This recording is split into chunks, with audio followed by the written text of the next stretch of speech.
Good morning, everybody. Happy Monday morning to you. This is yours truly, King Buddy Ray, back for another episode of the KBR show. It was a busy, but not busy, and wet weekend in the Harrisonburg, Rockingham area, and it looked like, according to the radar, all over Virginia. Lots of rain, but after the last 2 years, it's kind of good we got all the rain. I don't like it because it cancels baseball, but we'll take what we can get and do what we can. But we had a busy Friday, Saturday, Sunday, nonetheless. Hope you all had a great time. If you did anything fun with family or friends, hope you had fun. Hope you did something. I was busy, but I liked it and enjoyed it. It was fun. So we're going to recap game 4 of the NBA Finals that happened on Friday. We're going to touch base on the Bucks versus Montezuma game that happened on Thursday this past week.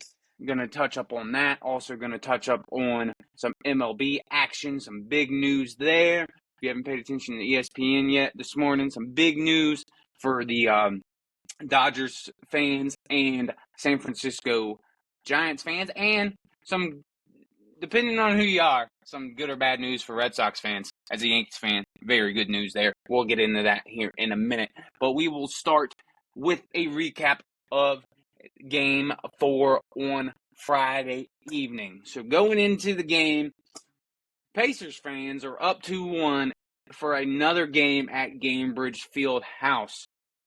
In my opinion, must win for the Thunder pregame. Thinking it pregame, must win for the Thunder. Will they finally lose 2 in a row? They've 17-2 after losses, 5-0 in the playoffs. So likelihood, probably not. But can Chet stay hot all game? The first 3 games, he's had a hot quarter.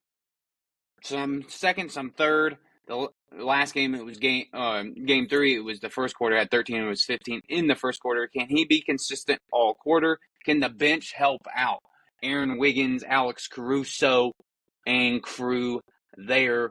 And Cason Wallace, who was moved to the bench, they started back, and in my opinion, the better lineup. Isaiah Hartenstein back, double big lineup.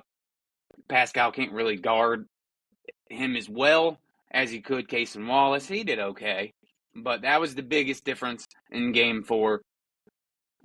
And yeah, so better game from the Pacers overall.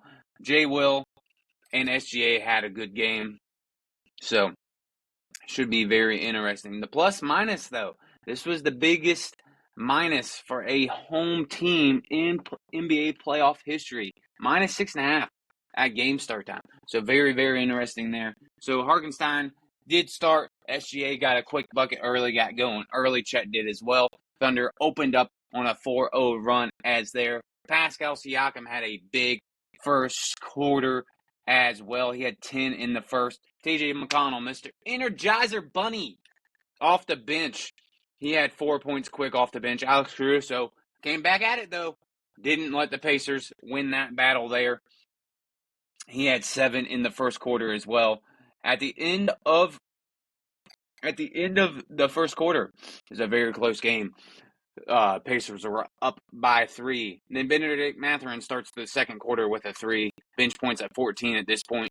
OKC went to a zone for a couple minutes, but didn't stay in it too long because the Pacers shot their way out of the zone. And how you beat a zone, you make 3-pointers. Anyone that knows basketball knows that. So very big there. But Oklahoma City, in about 8-minute mark in the second quarter, went on a 7-0 run and then went up by 6 there.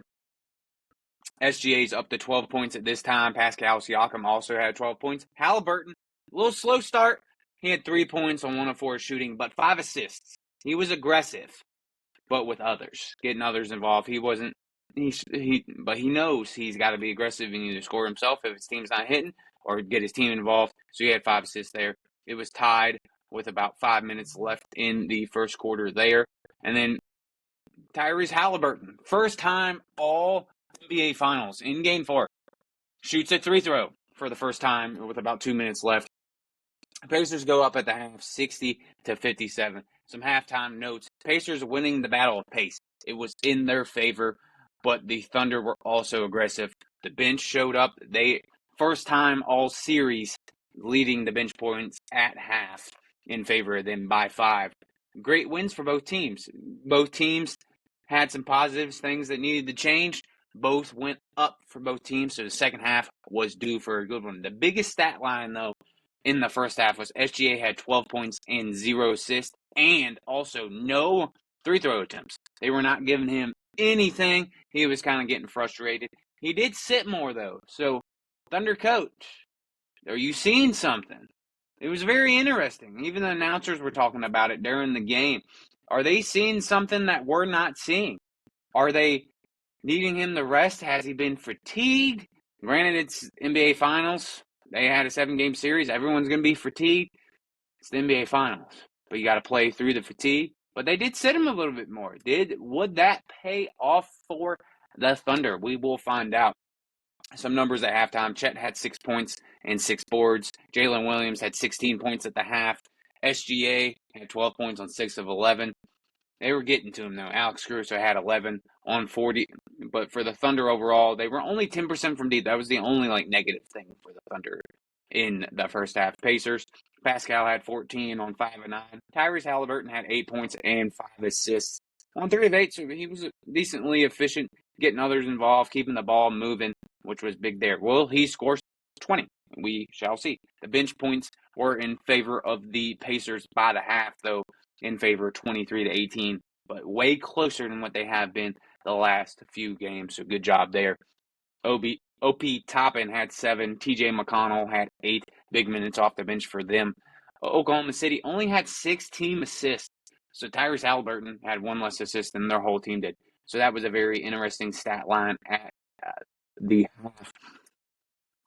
Pacers shot a bit better than the Thunder with 47% and 36% from deep. And then Halliburton had 5 of the team's 15 assists, so the Pacers were moving the ball very, very well and very, very diligently. It was very big there. The Pacers started well in the second half. They started 4 for 4 from deep, but that's it in the second half. They were 3 of 18 from win the rest of the game, and that was a big problem in the second half there. They couldn't make some shots late. The Pacers won up 7 with about 5 minutes in. OKC timeout, and that's what really changed things there. OKC went up 8 with about 4 minutes left in the corner. Pacers have owned the third so far in this series, but not today. So it was very interesting there. My apologies, I read my notes wrong. The Pacers have owned the third quarter and continue to own it today. The Pacers were up 7 after 3. But SGA sat some more. Mark Dayton, seeing something we're not seeing? I think so. Because the Pacers were up 10, and they went all the way. They cut that deficit to 1 in the first 4 minutes of the fourth quarter. OKC ties it with about 8 minutes left, and the Pacers went back up 6, back to a tie with 4 minutes left, and then it went back and forth for a little bit. But at the end of the game, the Pacers ended up taking the L and ended up the game on the losing side for the Pacers. The Thunder ended up winning the game, which was key for them tying the series, going back to Oklahoma City tonight for a game 5 in Oklahoma City. Tough place to play. Your final stat line for the Thunder. Chet Holmgren had 14 points. Jalen Williams had 27. Very big night from him. Hartenstein, he was big on the pick and rolls. That's why they started him, I think, to free up some space for SGA, and it ended up working. He only had 2 points, though, but he was key, a non-stat filler there. SGA had 35 points, 3 rebounds, no assists for the whole game, which was astronomical, if you ask me. So will that continue tonight in Game 5? We'll see. Lou Dort had 6 points. Alex Caruso ended the game with 20 points, and he was really the only bench threat in the game. Pascal Siakam for the Pacers ended the game with 20. Aaron Nesmith chipped in 8. Miles Turner had an okay game with 12, but he only shot 3 of 10, so not very efficient there.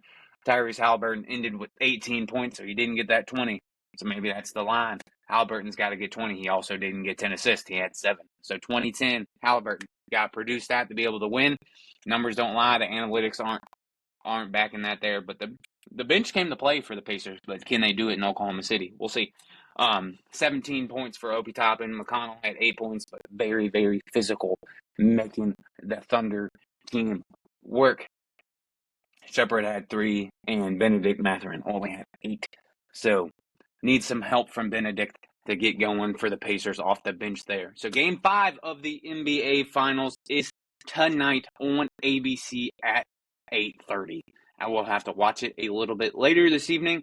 I get to expand the announcing career, and I will actually be at Veteran Memorials Park announcing for the high school all-stars of the Valley, all the way from Winchester to Lexington. 35 schools picked some seniors from the teams, and I get to announce the softball at 5, and I get to announce the baseball at 7. So looking forward to that. Should be a fun time. So if you're in the area, want something to do tonight, if the rain holds off, we'll be out there.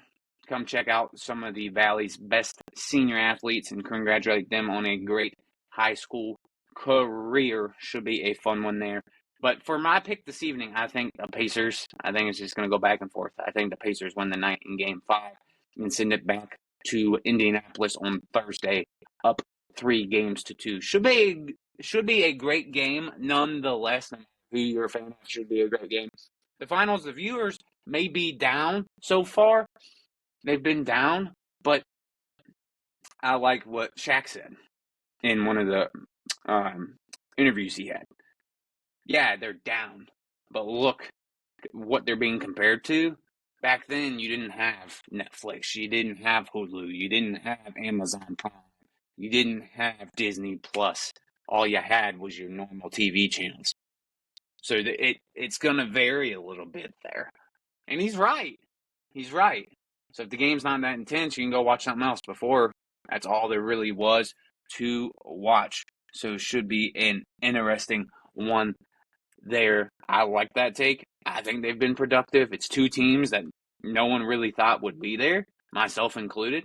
Yeah, the Thunder were the best team in the regular season, but in the regular season, Pacers have been there.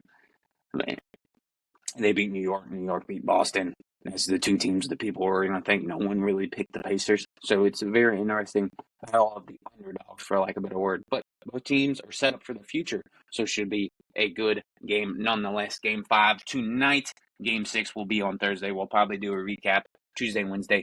Should be an interesting one there. Busy weekend for the Valley District in the state semifinals and finals. I ended up going to both TA softball semifinal and final games, and let me tell you, it was a hot one, but it was a blast.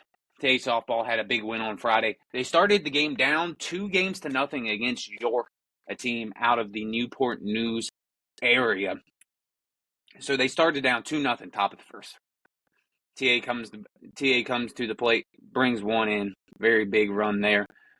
And then they eventually took the lead 3-2 in the 3rd inning and did not look back. Ended up winning the game 12-3. They batted around in the 5th. Great settling in from their star left-handed pitcher, sophomore Kennedy Shiflett. Big game from Reagan Warner. She was 4 for 5 with a homer and 5 RBIs or 4 RBIs, can't remember. So she had a big game there. Would the rematch, round 4, happen against Broadway? We will see. It did. Broadway beat New Kent in the bottom of the 7th inning on a walk-off sac fly with the bases loaded with 1 out. Sac fly scores the runner. Interesting take on that. It was 1 out, runner on 3rd, walked the 4-hole hitter and the 5-hole hitter. They get to the 6-hole hitter, automatic out. Runners on 2nd and 1st don't matter. Doesn't really matter, so let's make it happen. But Morris hits a sac fly. Broadway wins there. Spotswood ended up winning their game on Saturday, advancing to their first ever state final in their first ever state tournament appearance. So good job to the Trailblazers. Now transition to Saturday, back out at Fluvanna County High School for the state finals of softball. TA went up early in the top of the first, so we thought. Sac fly. Reagan Warner was on 3rd base. Cadence Williams hits a sac fly to the left. Warner scores. Kind of bang-bang play. But they check. She left early. I was there. I think she left early, so good job, Becky Cantrell and the Broadway coaching staff for checking the runner. So big run left off the board. There, Broadway took a 2-0 lead in the bottom of the first, but then Bowman comes back in the next inning and ties it at 2 games apiece, helping herself out because she was the starting pitcher today or that day for the Turner Ashby Knights. She ended up tying the game at 2 runs apiece off a 2-run shot to center field. Her first home run of this season in a very critical moment. So shout out to Aslan Bowman there. And she pitched pretty well. Then Warner hits another home run to deep center, taking the 3-2 lead. But TA left another run out there. They were up 3-2, bases loaded, 2 outs in the top of the 5th. Ground ball to shortstop.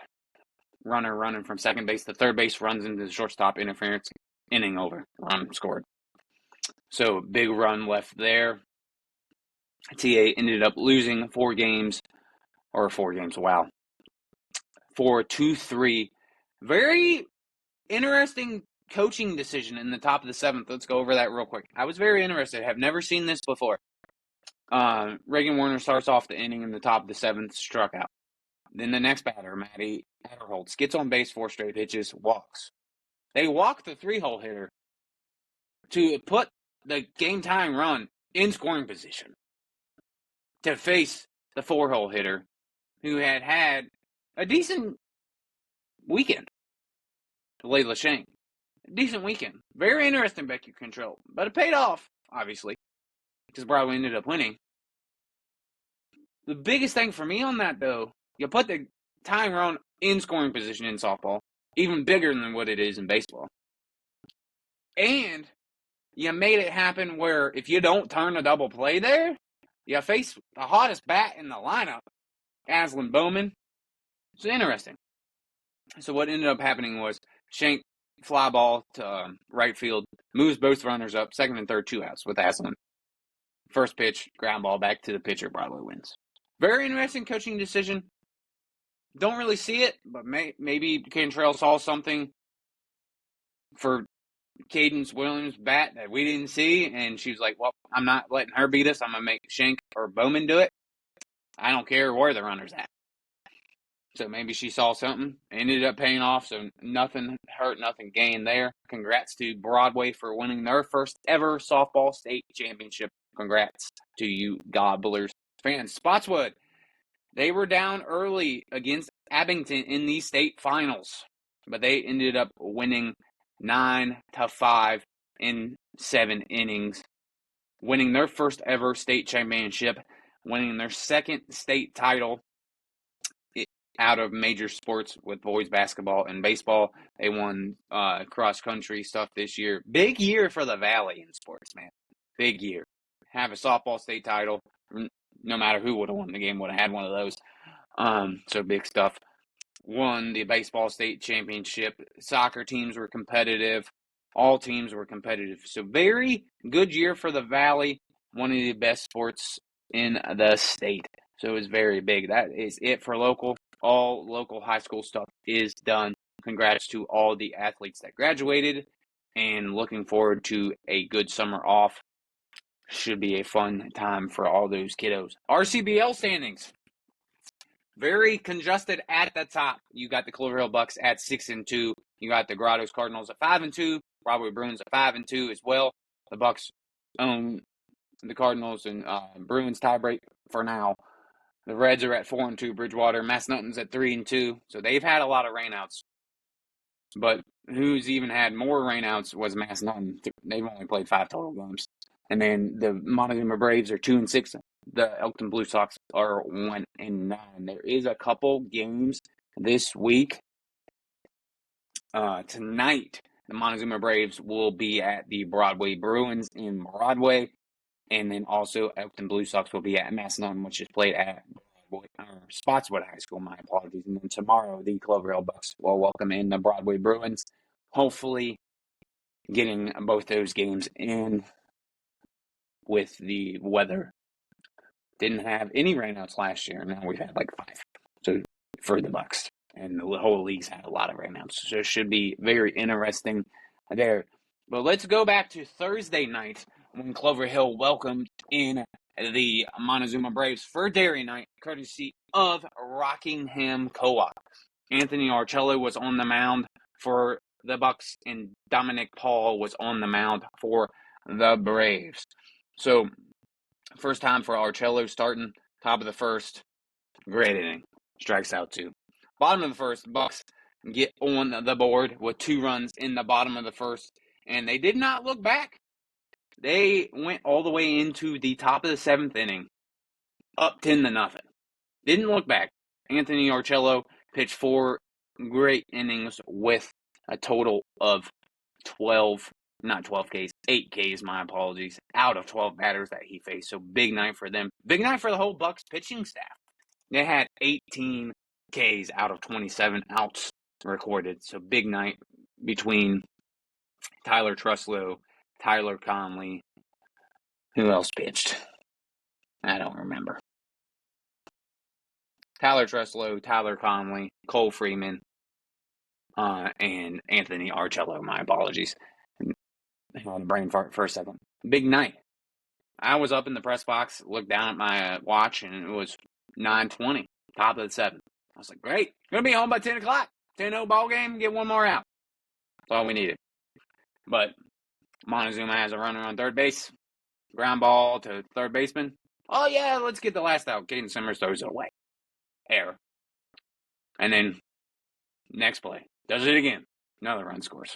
And Broadway ended up bringing the game all the way to 10-9 with 2 runners in scoring position. But Tyler Conley came in and slammed the door shut there. The final stat line where the Bucks had 10 runs on 11 hits, 3 errors, and drew 2 walks, and the pitching staff had 18 Ks, and they left 6 total men on base. The Montezuma Braves had 9 runs on 8 hits with 3 errors, drew 1 walk, and struck out 6 Bucks, leaving 5 on base as well. Always a fun night at the Buck Bowman Park, but even better when it is Dairy Night. So we should have another fun one tomorrow night on Tuesday against the Broadway Bruins. Should be a good one there. 2 of the top teams in the league. Should be interesting. So if it doesn't rain, pay attention to my social media. I'll make sure to announce if there's no game or not once I get the okay there. So it should be a fun week in the RCBL. We have games Monday, Tuesday, Wednesday, and then we kind of have Thursday, Friday off, and then the RCBL festivities are this weekend. And it pans out perfectly because it's in Elkton, and a lot of players that won't play in the All-Star game are big fans of Red Wing, coaches included. So kind of win-win there. So good job, RCBL. I'm sure that was not planned, but good job to you anyways. Hockey. The Florida Panthers went in the Game 5 and took the lead 3-2. Game 6 of that will be at home in Florida on Tuesday. Can they end it? We will see. Does Connor McDavid have a stellar game and tie and go back to Edmonton for Game 7? We shall see. Should be a fun one there in hockey if you're in the hockey. Major leagues. Big action this weekend. Big. 9 sweeps this weekend in weekend series. The Marlins swept the Nationals. The Rangers swept the White Sox. The Mariners swept the Cleveland Guardians. The Baltimore Orioles swept the Angels. The Athletics swept the Royals. The Tampa Bay Rays swept the New York Mets. Yes, as bad as I don't like that being a Yankee fan, but I'm not a Met fan, so good stuff. The Astros swept the Twins. The Phillies swept the Blue Jays. And sadly, the Red Sox swept my Yankees. And Aaron Judge had an awful weekend, striking out 9 times, or 8 times, 3 times yesterday. So Aaron Judge, but his average is still up in the 300, so we'll take it. But we've lost 5 out of 6 to start the year against Boston. But Boston then had bad news after the game. They traded Rafael Devers to the San Francisco Giants for prospects. All farm league prospects, 3 of them, 2 pitchers and a fielder. No big name prospects either. It was crazy. So the old Boston Big 3 is gone. Rafael Devers is in San Francisco. Xander Bogaerts obviously is a San Diego Padre, and Mookie Betts has been in the Dodgers blue for a few years. But imagine if that 3 stayed together. It's almost as good as the Marlins if they stayed together with Christian Yelich, Giancarlo Stanton, Marcell Ozuna, and that crew. Like, very big comparison there. We'll never know. It's a big old what if. But Red Sox fans, are you happy? Are you disappointed? As a Yankees fan, I'm extremely happy, especially when Garrett Cole comes back, because Rafael Devers owns Garrett Cole, so I'm happy. But if I'm a Red Sox fan, if you want me to be completely honest with you, I'm happy. Because Rafael Devers didn't take the whole Alex Bregman deal. He didn't take that big announcement of Bregman coming to Boston well. He's like, I'm playing third base. And they're like, no, you're not. You'll DH. Oh, I'm not doing it. But obviously he did it because he wants to play and he wants to make his money. But, sorry, my mouth's getting a little bit dry. Let me pop these in real quick. But he wanted to not be a team player. It's your job, dude. Be a team player. Be a team sport. So you play DH. But then they were like, hey, we're going to have you play first. No, not doing that. So there's probably some locker room issue stuff there, if you ask me. So if I'm the higher ups in Boston, I'm happy. If I'm a fan, probably not. But should be very interesting there to see what happens there. But the bigger news announced this morning, Shohei Ohtani to start tonight for the Los Angeles Dodgers. First time in about a year and a half since his arm surgery. Should be a fun one. One of the best pitchers that ever play in this game. One of the best players because he's a two-way guy. As much as I don't like it, it is what it is. So it should be very interesting there to see what happens tonight for Shohei Ohtani. Does he have a big add-in? We'll recap it next time on the KBR show. College World Series. We have some big action tonight. Arkansas will play Murray State in an elimination game. And then the winner of that will play the loser of the UCLA versus LSU game. Arizona Wildcats have been eliminated. Now to your positive thought of the day. Shout out to my mother for throwing this idea in my head this morning when I called her strive for greatness. I've talked about that many times. But don't settle. That's what Mom was telling me. We were having a conversation about something. She told me don't settle. So shout out, Revlon, Mom. Don't settle. You deserve better. You deserve the best. Whether we think it's the best for you, whether Bob thinks it's the best for you, Joe thinks it's the best for you, you deserve the best for you. Whatever that is. So strive for it. Strive for it. Shoot high. Aim for the stars. And it's going to happen. Don't think about it. Just go do it. The more you think, the more your mind's going to get spinning of ways it won't work and why it won't work or why this won't happen or why that won't happen or I should do it this way or do it that way. No, don't think. Just do it. Don't think. Just do. And it will happen. You may fail sometimes. But at the end of the day, it will happen. Don't settle. Strive for greatness. And as I always say, never quit and never give up. Never ever quit, because quitters never win, and winners never quit. So, big game 5 tonight in Oklahoma City. The Pacers travel to Oklahoma City for game 5. Should be an interesting game. The winner of game 5 normally wins the series. Is that true tonight? We shall see. NHL game 6 tomorrow. The Bucks host the Bruins tomorrow. Yankees start a 3-game set against the Angels. Hopefully they bounce back after losing 3 straight. The Red Sox, first time without Devers, will play in Seattle against the Mariners. The Dodgers versus the Padres, always a fun series there with Manny Machado and crew. Fernando Tatis as well. The Giants, first time. Does Devers play tonight? I haven't seen anything, but probably not. Well, actually, that game's tomorrow, so he will play most likely. And then against the Cardinals tomorrow. So it should be a fun midweek for you Major League Baseball fans. But thank you all again for tuning in to another episode of the KBR Show. This is yours truly, King Buddy Ray, signing off. Remember, be positive, don't quit, never give up, and as always, go Bucks.